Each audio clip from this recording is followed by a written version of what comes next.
I would like to thank you all for allowing me the opportunity to speak to you all and ask that you consider adding epilepsy and all forms of seizures as a qualifying condition for treatment in accordance to Act 261. 9 years ago, my husband and I were blessed with the birth of our son, Connor, and he's at home sick today with a respiratory illness, so I brought you all a picture. I'll put it right here. Connor was born with a rare brain anomaly called schizencephaly.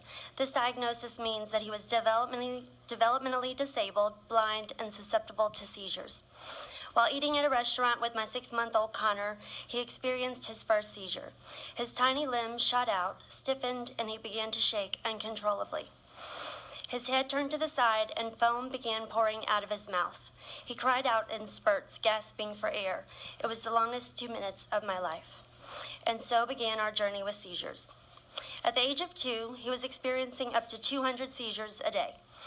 He was having grand mal, absence, which are staring seizures, and atonic seizures, which is where your head drops suddenly and hard. At this time, he was learning how to sit up and use his hands to play, eat, and speak. However, more often than not, a seizure interrupted his progress. He took 2 medications twice a day in hopes of controlling the seizures that literally knocked him down, requiring him to wear a helmet with a full face mask. When I should have been putting Band-Aids on his scraped knees, I was icing black eyes due to seizures, thrusting him onto his toys head first. At the age of 5, my sweet boy was experiencing 5 different kinds of seizures, up to 500 times a day. At this time, he was crawling, pulling up, and cruising on furniture, eating by mouth, and he was exceeding the expectations that doctors had set for him. He was even saying, "Mama." However, the seizures were only getting worse. The 4 FDA-approved anticonvulsant medications he took twice a day were not working, and he was asleep most of the day.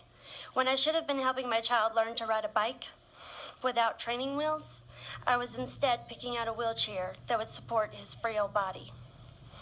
My child was withering away right before my eyes, and there wasn't anything I could do about it. On March 4th, 2013, Connor experienced a 36-hour lung seizure, and he was ultimately placed in an induced coma.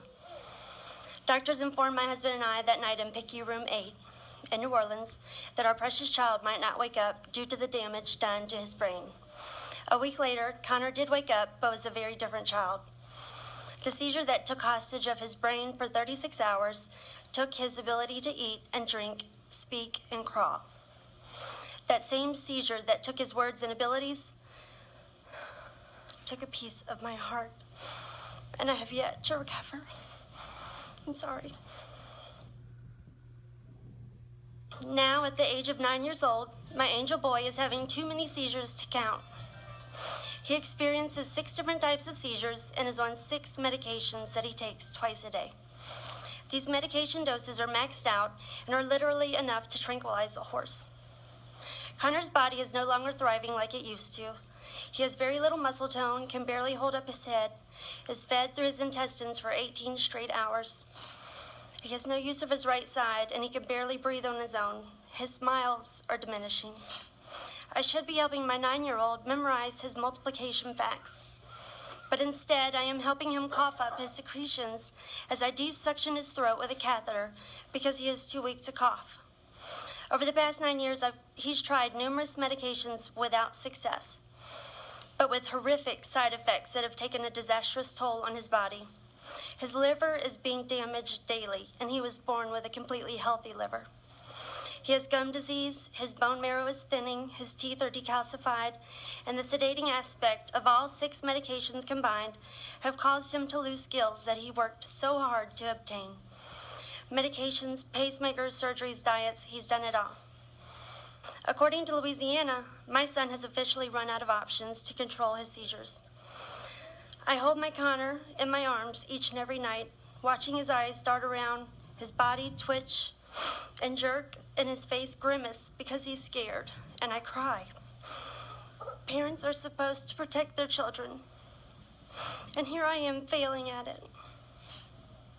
I watch friends of mine with their children with these same deadly seizures move to other states so they can provide them with cannabis oil and a life without seizures. I see their children start progressing and the light come back into their eyes once they start using cannabis. But moving is an option that I do not want to have to make. I shouldn't have to quit my job and uproot my 3 children from the only home they've ever known, away from their family and friends. I should be able to gain access for this life-saving option here in my own home state. On October 1st last year, during the WDSE gubernatorial debate, the candidates were asked about their views on medical marijuana. Then candidate and now Governor John Bel Edwards answered that he is definitely for medical marijuana, and he also specifically mentioned the children suffering from uncontrollable seizures that could benefit from it. Please open your mind and your heart to this alternative option that has the potential to save my son and so many others. Cannabis oil is not a gateway drug, like I've heard so many legislators say. It is proven to be medicine that heals. I long for the day when Connor's seizures are controlled, and I can hear him call me Mama again.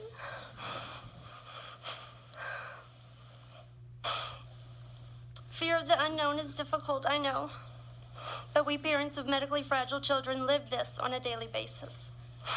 We may be leery of what may come, but we move forward and we do what's best for our children. I'm asking you all to do the same. Imagine, if only for a moment, that my Connor was your child. What mountain would you move in order to save his life? So please consider amending Act 261 to include epilepsy and all forms of seizures as a qualifying condition, and to also keep the wording that Senator Mills has added of recommendation instead of prescribed. Thank you for your time, and I'm open to any questions. Thank you for your testimony. During it, you apologized for a motion. We don't apologize for a motion here. We're glad that you have them. So thank you for coming. Thank you.